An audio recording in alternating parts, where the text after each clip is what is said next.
Romanos, capítulo 11, versículos 33 ao 36. Ó profundidade das riquezas, tanto da sabedoria como do conhecimento de Deus! Quão insondáveis são os seus juízos, e quão inescrutáveis os seus caminhos!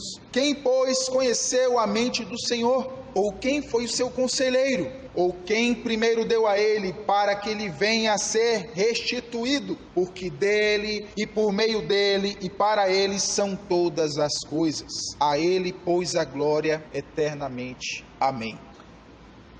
Isso aqui se trata de uma doxologia, de um louvor. O escritor, o apóstolo Paulo, louva ao Senhor a partir de analisar a história do povo de Deus, dispensação da entrada de uma nova aliança com a humanidade, no que diz respeito à entrada dos gentios no plano de Deus. Se você ler todo o capítulo 11, você vai perceber que Paulo está falando acerca da rejeição de Deus ao povo de Israel, que era aquele pelo qual o Cristo, o Messias, veio, ele sendo israelita, veio como Messias para o povo de Israel. Você vai verificar isso do versículo 1 ao 25. E esse povo, de acordo com João capítulo 1, versículo 11, que era o seu povo, o rejeitou. Eles permaneceram na incredulidade. Houve aquele remanescente fiel que, ao ver o Messias, foi tocado pelo Espírito, pela graça de Deus, e reconheceu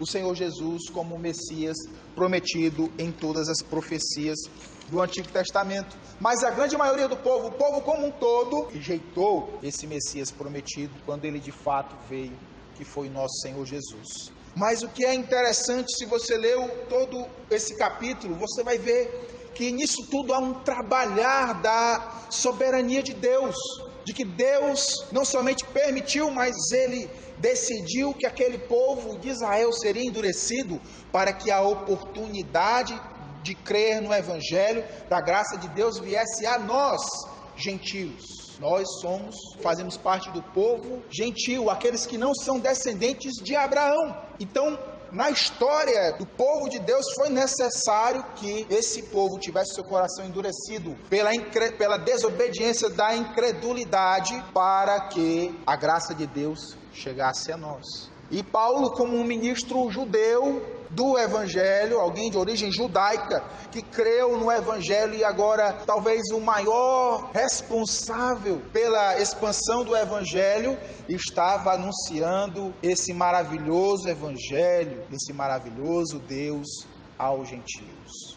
E esses eram os romanos, um povo gentil. E diante da sabedoria de Deus, de providenciar essa grandiosa salvação, Paulo louva ao Senhor pela sua autoridade, pelo seu poder, assim como nós acabamos de cantar, ao único que é digno de todo louvor. Ele é o único, ele é aquele que tem o maior valor, o maior poder em todo o universo. Então ele diz: ó profundidade da riqueza. Que riqueza há maior do que essa? De ter um Deus tão grandioso, que mesmo em meio à desobediência de um povo, daquele povo que seria o seu povo eleito desde que ele estabeleceu Abraão como o pai da fé, ele usa dessa desobediência para apresentar misericórdia a todo mundo. Diz o versículo 32, dentro do mesmo contexto: porque Deus a todos encerrou na desobediência, a fim de usar de misericórdia para com todos. E então Paulo vai começar a louvar e a falar dessa grandiosidade e dessa impossibilidade de compreender, de decifrar os mistérios de Deus, porque o Senhor da história assim decidiu. Então hoje nós vamos começar a ver as principais características, os principais atributos de Deus. Essa é uma parte da teologia que nós chamamos de ontologia. Vem do termo ontos, quer dizer ser, e logia seria, nesse contexto, o estudo do ser de Deus. E dentro desse estudo do ser de Deus, nós temos os seus atributos. Atributos são aquelas características, aquelas qualidades que Deus atribui a si mesmo e que Ele revela por meio da sua palavra para que nós o conheçamos. Nós veremos mais adiante que alguns desses atributos são atributos comunicáveis e outros são os chamados incomunicáveis. Hoje eu quero tratar com alguns dos principais atributos incomunicáveis de Deus, para que nós percebamos e estejamos inteirados da grandiosidade desse Deus. Então nos diz a palavra de Deus: ó profundidade da riqueza, tanto da sabedoria como do conhecimento de Deus. Quão insondáveis são os seus juízos e quão inescrutáveis os seus caminhos. Aqui eu quero destacar 3 pontos principais. Primeiro, a sabedoria de Deus. Segundo, o conhecimento de Deus. E terceiro, os juízos, os decretos de Deus. A sabedoria de Deus, ela é revelada de formas variadas. Ela é multiforme, ela tem várias formas. Nós percebemos a sua sabedoria, primeiramente por meio da obra da criação de Deus. Salmo 144 diz: que variedade, Senhor, das tuas obras, todas com sabedoria as fizeste, cheia está a terra das tuas riquezas. A sabedoria de Deus se revela por meio da beleza e da perfeição da criação. O homem ainda hoje tenta encontrar vida em outros lugares do universo, como se fosse apenas uma questão de encontrar uma pequena bola rochosa com oxigênio e água líquida na chamada área habitável, zona habitável da heliosfera daquela estrela. Mas nós sabemos, e há um homem de Deus muito interessante, que seria interessante que vocês pesquisassem, Adalto Lourenço. Ele é um físico cristão, e ele explica que não basta você encontrar um planeta dentro da zona habitável de uma estrela. Há miríades, milhares de aspectos que devem convergir perfeitamente para que haja possibilidade de vida. Se a nossa Lua estivesse poucos quilômetros mais longe, o mar, as marés do mar poderiam variar tanto que cobririam continentes de uma vez só. Como seria possível a vida assim? Dentre outros aspectos. Então a beleza de Deus, a beleza da sua sabedoria é demonstrada na perfeição da sua obra e na exclusividade da mesma. Em segundo lugar, nós temos que Deus, esse mesmo Criador do universo, Ele é aquele que sustenta não somente os objetos, as estrelas, os planetas, os seres viventes, mas Ele é aquele que decreta e planeja e faz com que seja cumprida a própria história que Ele escreveu. Se você tem dúvida disso, leia o relato da crucificação do Senhor em Atos. Como o livro de Atos relata, Atos capítulo 4, versículo 27, diz o seguinte: porque verdadeiramente se juntaram nesta cidade contra o teu santo servo Jesus, ao qual ungistes, Herodes e Pôncio Pilatos, com os gentios e gente de Israel, para fazerem tudo o que a tua mão e o teu propósito predeterminaram. Não para fazer aquilo que Deus viu que ocorreria, mas aquilo que a mão e o propósito, o conselho de Deus estabeleceu. Por que é importante crermos que Deus governa a história? Porque se eu não crer que Deus governa a história, eu vou ter que admitir que o que aconteceu na cruz foi um mero acidente histórico. Jesus foi derrotado pela mão do ser humano. Mas a história da palavra do Senhor é clara, que Deus governa. E quem pode questionar a sua mente? Quem conheceu a sua mente ou quem foi conselheiro do Senhor? Esse nosso Deus maravilhoso, Ele é aquele que governa a história. E aquilo que aconteceu na cruz há 2000 anos atrás, aquela terrível morte, aquela terrível humilhação, ela veio para que hoje nós estivéssemos salvos. Em terceiro lugar, a sabedoria de Deus, ela nos é mostrada quando ela nos revela os retos caminhos em que nós devemos andar, os seus mandamentos. Os mandamentos do Senhor são puros, são perfeitos.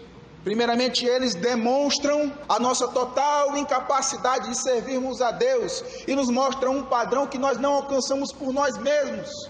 E a partir desse momento nós podemos declarar a nossa total dependência a esse Deus todo suficiente, para que Ele mesmo venha nos fazer sermos aqueles que cumprem os seus mandamentos. Jó, capítulo 28, versículo 28 diz: E disse ao homem: Eis que o temor do Senhor é a sabedoria, e o apartar-se do mal é o entendimento.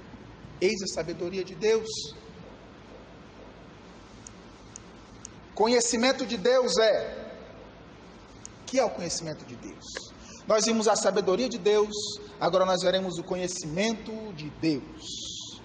O conhecimento de Deus é primeiramente a sua onisciência. Esse é um dos principais atributos de Deus. Sabermos que Deus é onisciente.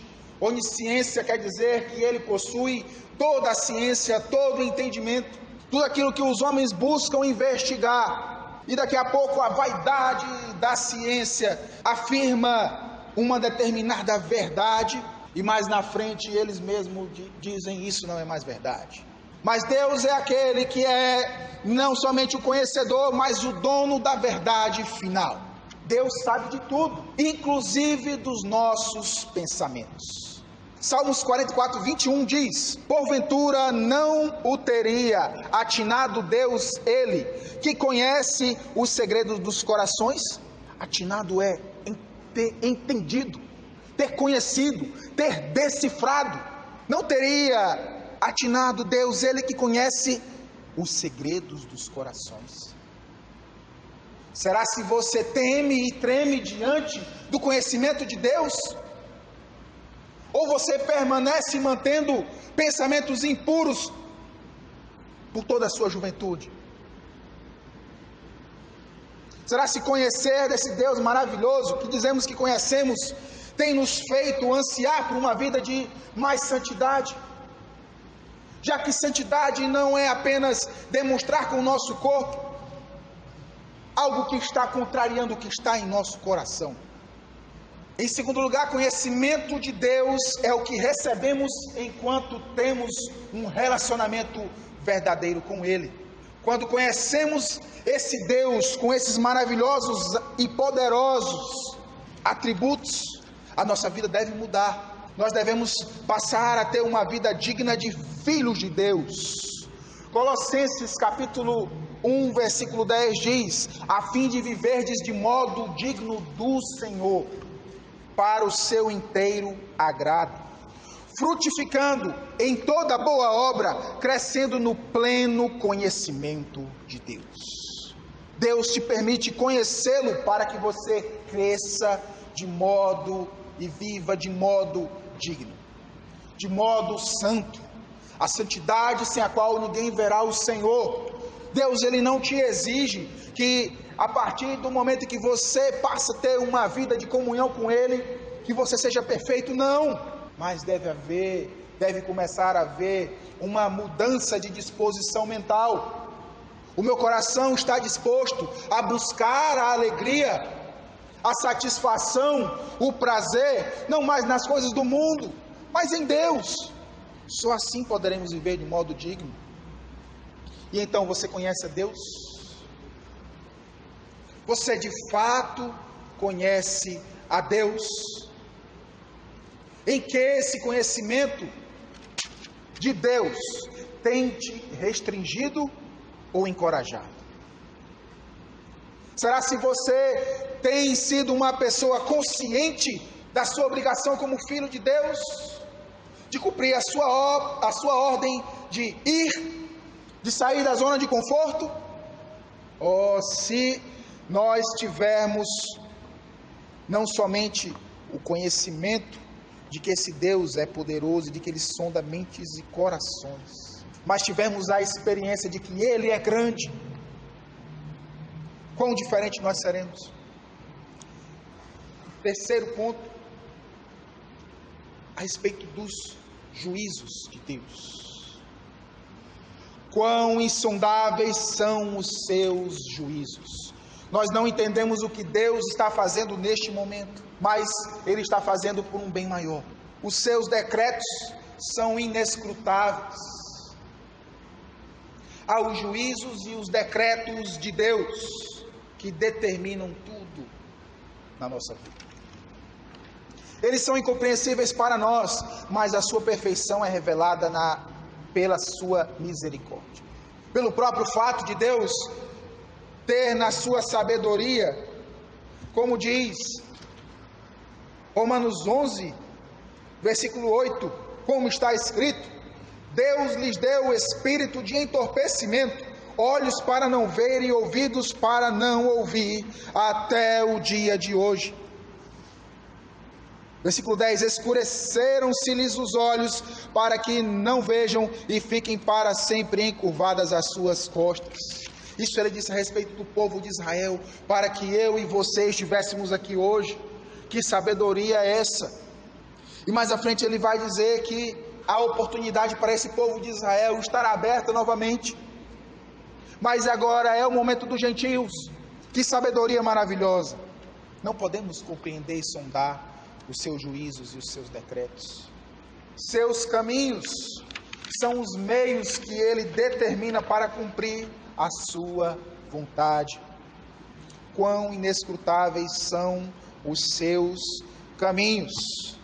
Não é possível nem mesmo ver com os olhos humanos os caminhos de Deus, os caminhos que ele está percorrendo para cumprir o seu maravilhoso propósito, mas ele é perfeito.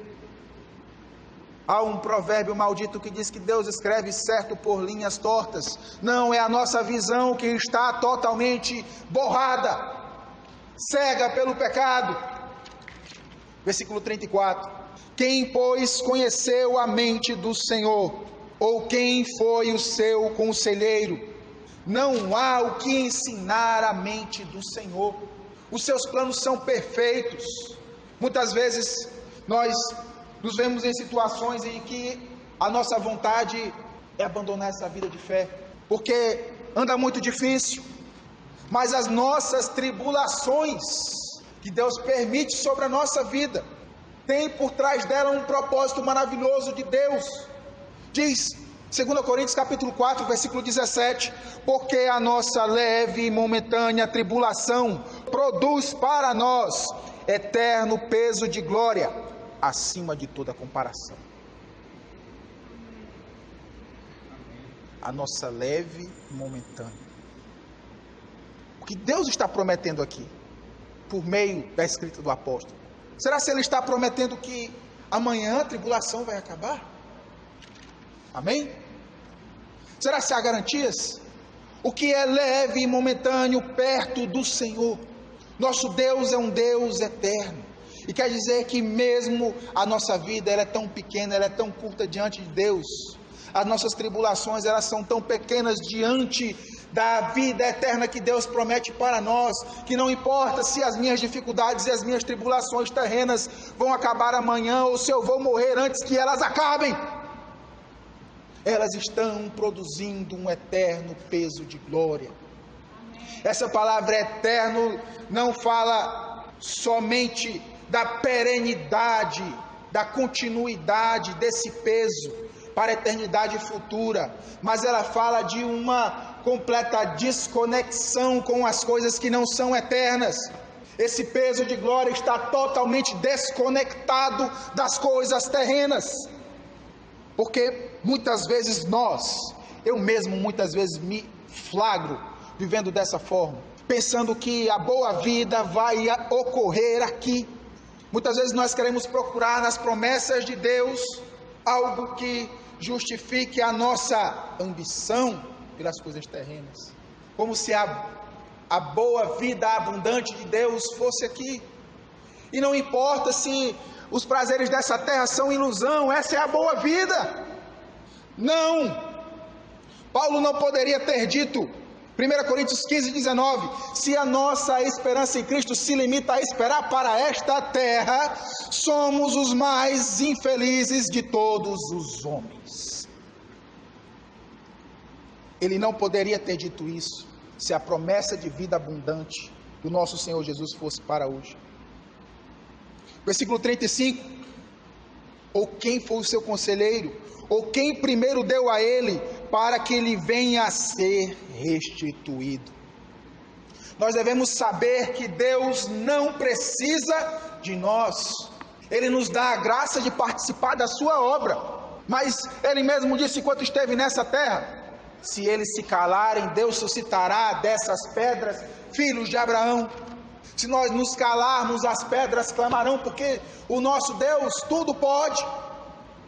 Êxodo 3,14 diz: disse Deus a Moisés: eu sou o que sou. Disse mais: assim dirás aos filhos de Israel: eu sou, me enviou a vós outros.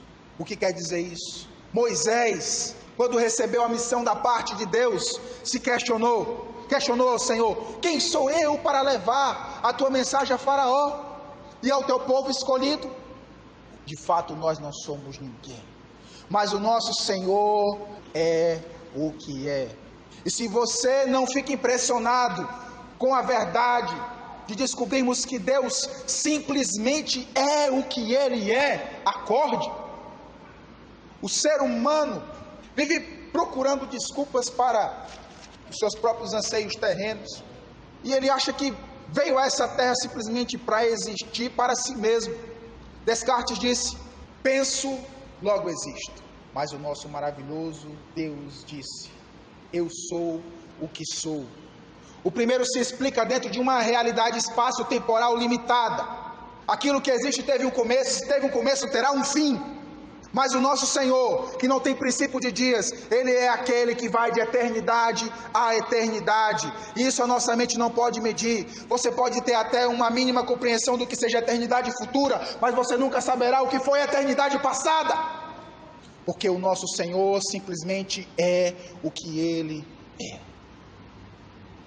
Ele absolutamente é.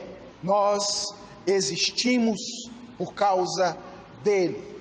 As nossas capacidades são ao mesmo tempo humilhadas por Ele. De nada você é capaz sem o Senhor, mas sem você, de tudo Deus é capaz. O nosso Deus, Ele é onipotente. Diz Gênesis 18:14: acaso há algo demasiadamente difícil para o Senhor? Nosso Deus tem todo o poder sobre os céus e a terra. Tudo está debaixo da sua soberania e propriedade. Diz, versículo 36, porque dele e por meio dele, para ele são todas as coisas. Ele é o soberano Senhor, não somente o Criador, mas o dono, o proprietário de toda a criação, e Ele é o proprietário da sua vida. Pela sua palavra, simplesmente por um haja, tudo veio a existir a partir do nada. E nós pensamos que as nossas palavras, os nossos desejos podem trazer realidades para a nossa vida, quando tudo que nós podemos fazer é simplesmente suplicar a esse Deus poderoso. E nós devemos nos colocar no nosso lugar. Filipenses 4:6 diz: não andeis ansiosos de coisa alguma, em tudo porém sejam conhecidas diante de Deus as vossas petições, pela oração e pela súplica com ações de graça. O que podemos dizer? O que podemos fazer diante da revelação de um Deus maravilhoso e totalmente suficiente? Aquele que sabe de tudo e é capaz de tudo, que nada existe se não estiver debaixo da sua autoridade e debaixo do seu poder criativo e sustentador do universo. Conhecer esse Deus verdadeiramente, estar ligado com a sua suficiência, quer dizer que nós seremos tomados de temor e desejo por santidade. Seremos encorajados à missão, confiando no seu poder e não em nossa capacidade. E finalmente seremos humilhados e colocados no nosso lugar, reconhecendo que Ele é maior do que qualquer um de nós. Que o Senhor aplique a sua palavra em nosso coração, que o conhecimento da sua pessoa, do seu poder, da sua autoridade, possa nos dar um santo temor, de viver de um modo diferente, e de sermos encorajados à nossa missão, de saber que na nossa missão não há dependência da nossa força, mas há dependência da força, do poder e da autoridade de Deus. Deixe seu like, inscreva-se no canal e ative o sininho para receber nossas novidades. E compartilhe esse vídeo nas redes sociais.